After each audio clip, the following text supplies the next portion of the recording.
جناب صلاح الدین ایوبی صاحب. شکریہ جناب اسپیکر صاحب. سب سے پہلے جناب اسپیکر صاحب، سانحہ پشاور ایک دردناک سانحہ پولیس لین میں جو ہوا، یہ ایک اس طرح بڑا سانحہ ہے کہ نہ کسی گھر کی ہے اور نہ کسی علاقے کی ہے، نہ صوبے کی ہے، پوری ملک پاکستان کی یہ ایک غم ہے، ایک مصیبت ہے، پوری قوم کی ہے اور پوری قوم اس درد میں شریک بھی ہے. دوسری بات یہ ہے جناب اسپیکر صاحب کہ ہم اس ملک میں جو بدامنی ہے، اس کے بدامنی کا ذمہ دار بھی ہم ہیں اور اگر امن ہے بھی اس کی ذمہ دار ہم ہیں. اور یہ جو واقعہ ہوا، ہماری بہت ذمہ دار اشخاص کی طرف سے یہ بیان آ جاتی ہے کہ یہ افغانستان کی سرزمین استعمال ہوا.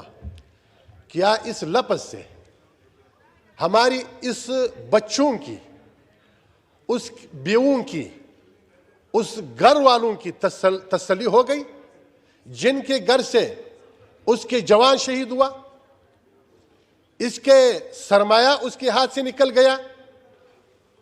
جناب اسپیکر، ملک کے امن کو ہم نے تباہ کیا ہے، اس کی معیشت کو ہم نے تباہ کیا ہے اور پھر اپنا ملبہ کسی اور پہ ہم ڈال رہے ہیں.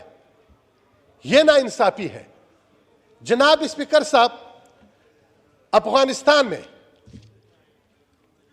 جو پہلے امن کے ٹھیکیدار لوگ موجود تھے اور افغانستان میں پوری دنیا کی وہ جو انسانیت کی دعویدار ہے اور معاشرت کی دعویدار ہے، وہ لوگ موجود تھے، لیکن اس کا جائزہ اور تقابلی انصافی جائزہ لیا جائے کہ ایک دن میں، ایک مہینے میں، ایک سال میں قتل کی شرح کتنی تھی اور زخمی لوگوں کی شرح کتنی تھی اور اسی طرح گھر کتنی برباد ہو رہی تھی اور جیل میں کتنے لوگ تھے اور سیاسی بندی کتنے تھے. اور یہ جو امارت اسلامی آیا ہے اور امارت اسلامی کی دوران اب شرح قتل دے کے مہینے کا بھی، سال کا بھی ایک تقابلی جائزہ ہو جائے. پوری دنیا کو چیلنج ہے. اب افغانستان میں امن ہے. افغانستان میں جو اسلامی امارت آیا ہے وہاں پہ امن موجود ہے. اس امن کو ہم بدامنی کی نام دے رہا ہے. وہ ہمیں تانے دے رہا ہے کہ بھائی آپ کے گھر میں آگ ہے اور یہ آگ ہم بھی ان سے پریشان ہیں. ہماری ساتھ اور ہمسایہ ممالک بھی ہے. ایران بھی ہماری ساتھ ہے، ترکمنستان بھی ہے، تاجکستان بھی ہے، روس بھی ہے.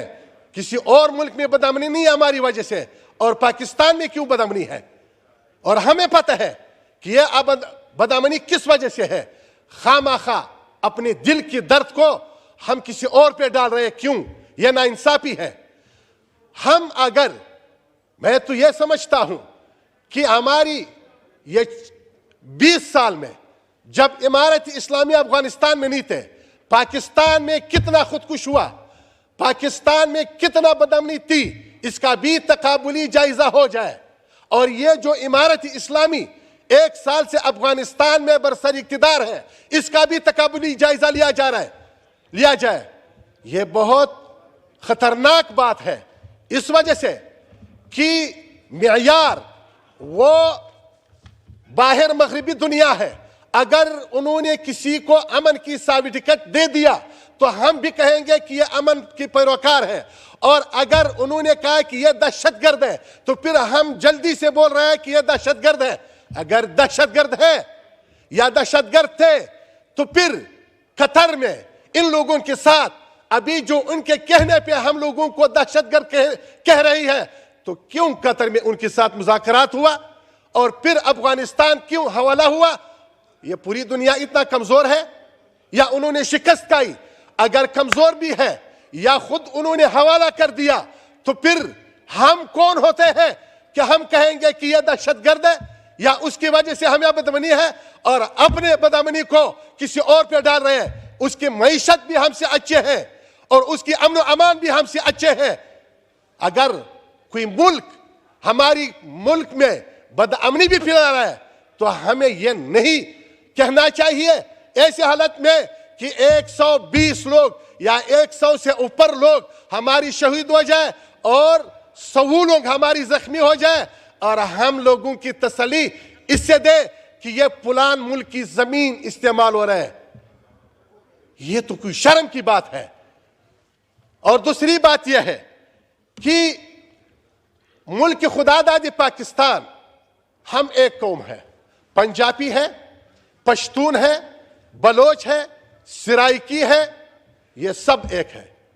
اللہ پاک فرما رہی ہے یا ایھا الناس اتقوا ربکم الذی خلقکم من نفس واحدہ وقال رسول اللہ صلی اللہ علیہ وسلم لا فضل لعربی علی الاعجمی ولا لاسود ولا علی احمر کلکم بنو آدم و آدم من الطین.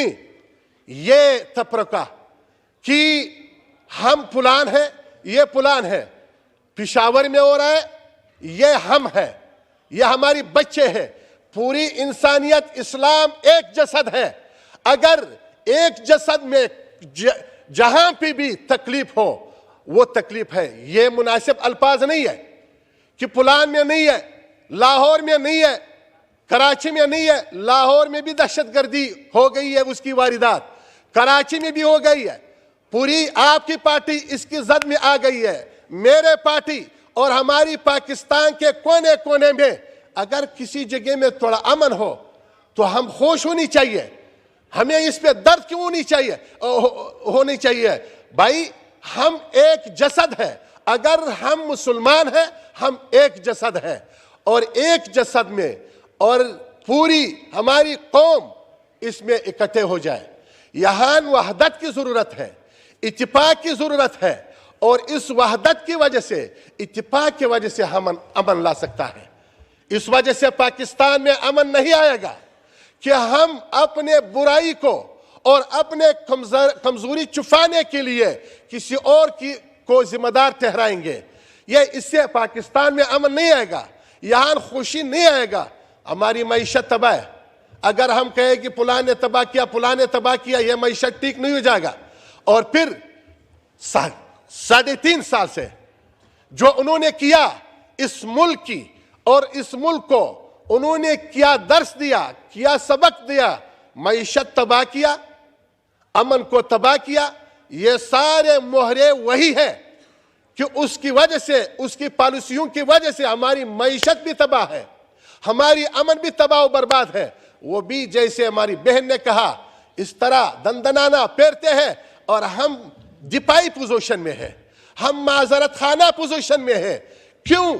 اگر ہم حق پر ہیں اور انہوں نے غلطی کی, پاکستان کے نوجوانوں کو گمراہ کیا ہے, پاکستان کی معیشت کو تباہ کیا ہے, پاکستان کو سیاست کو متنازع بنایا ہے, تو ہم کس چیز کی انتظار میں ہیں؟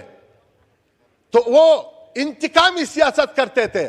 ہم اصولی سیاست نہیں کر سکتے ہیں, ہم آئینی سیاست نہیں کر سکتے ہیں, ہم قانون کے دائرے میں اس کو اپنے قانون کے دائرے میں نہیں لا سکتا ہے.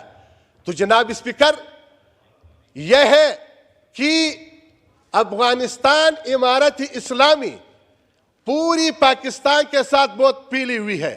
اس کی امن کی تعلق ہماری امن کے ساتھ ہے اور ہماری امن کی تعلق ان کی امن کے ساتھ ہے.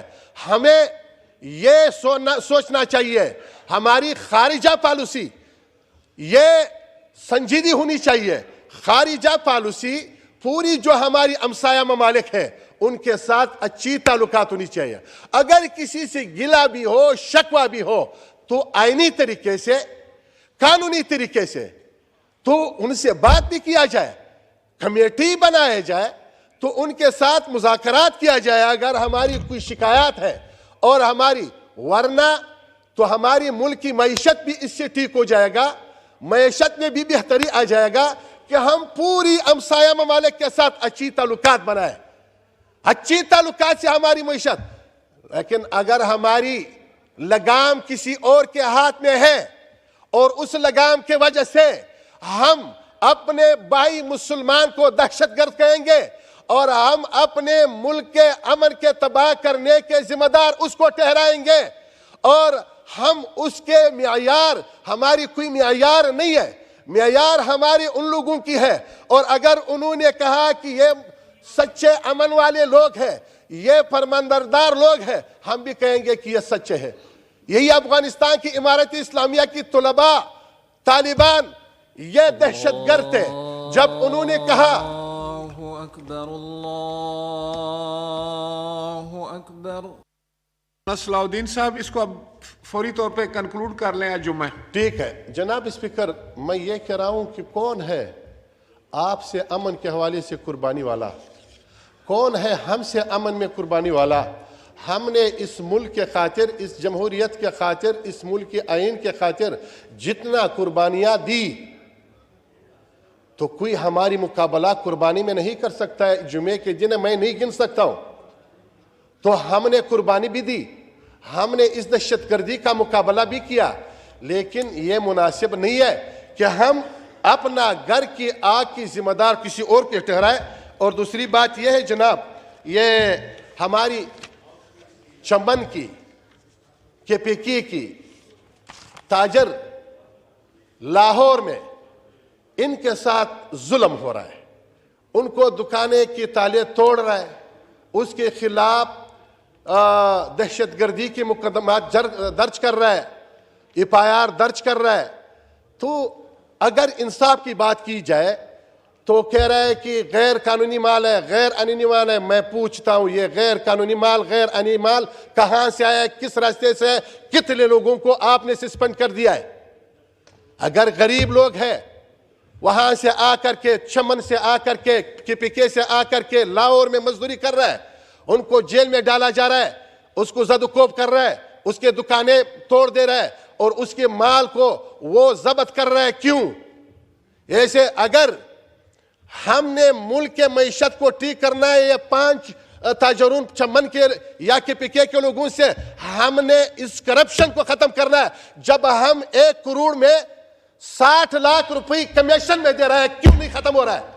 اور ہم اس غریب عوام کے چولہے کو اب اس مہنگائی میں، خدا کے لیے جناب اسپیکر صاحب، اس مہنگائی میں ہمارے لوگوں کے دکانوں کے تالے توڑ رہا ہے، وہاں کے مال کو وہ ضبط کر رہا ہے، ان لوگوں کو زد و کوب کر رہا ہے، اس کے خلاف FIR بھی درج کر رہا ہے، اس کے خلاف دہشت گردی کے مقدمے درج کر رہا ہے۔ یہ کیا ظلم ہے، کیا ناانصافی ہے؟